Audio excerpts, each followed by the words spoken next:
شروع اللہ کے نام سے جو بڑا مہربان نہایت رحم والا ہے۔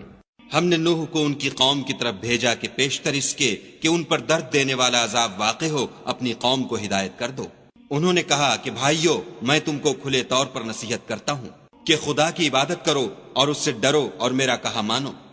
وہ تمہارے گناہ بخش دے گا اور موت کے وقت مقرر تک تم کو مہلت عطا کرے گا۔ جب خدا کا مقرر کیا ہوا وقت آ جاتا ہے تو تاخیر نہیں ہوتی، کاش تم جانتے ہوتے۔ جب لوگوں نے نہ مانا تو نوح نے خدا سے عرض کی کہ پروردگار، میں اپنی قوم کو رات دن بلاتا رہا، لیکن میرے بلانے سے وہ اور زیادہ گریز کرتے رہے۔ جب میں نے ان کو بلایا کہ توبہ کریں اور تو ان کو معاف فرمائے تو انہوں نے اپنے کانوں میں انگلیاں دے لیں اور کپڑے اوڑھ لیے اور اڑ گئے اور اکڑ بیٹھے۔ پھر میں ان کو کھلے طور پر بھی بلاتا رہا اور ظاہر اور پوشیدہ ہر طرح سمجھاتا رہا، اور کہا کہ اپنے پروردگار سے معافی مانگو کہ وہ بڑا معاف کرنے والا ہے۔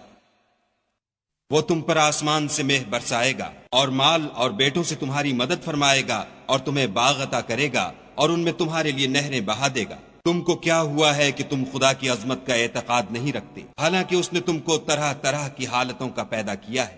کیا تم نے نہیں دیکھا کہ خدا نے 7 آسمان کیسے اوپر تلے بنائے ہیں، اور چاند کو ان میں زمین کا نور بنایا ہے اور سورج کو چراغ ٹھہرایا ہے؟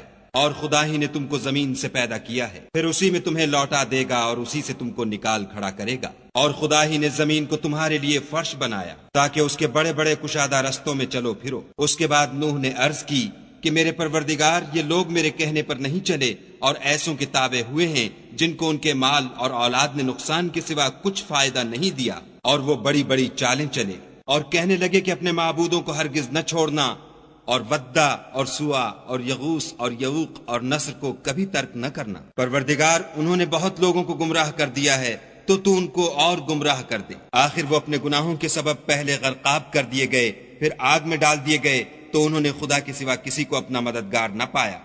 اور پھر نوح نے یہ دعا کی کہ میرے پروردگار، کسی کافر کو روئے زمین پر بستہ نہ رہنے دے۔ اگر تو ان کو رہنے دے گا تو تیرے بندوں کو گمراہ کریں گے، اور ان سے جو اولاد ہوگی وہ بھی بدکار اور ناشکر گزار ہوگی۔ اے میرے پروردگار، مجھ کو اور میرے ماں باپ کو اور جو ایمان لا کر میرے گھر میں آئے اس کو اور تمام ایمان والے مردوں اور ایمان والی عورتوں کو معاف فرما، اور ظالم لوگوں کے لیے اور زیادہ تباہی بڑھا۔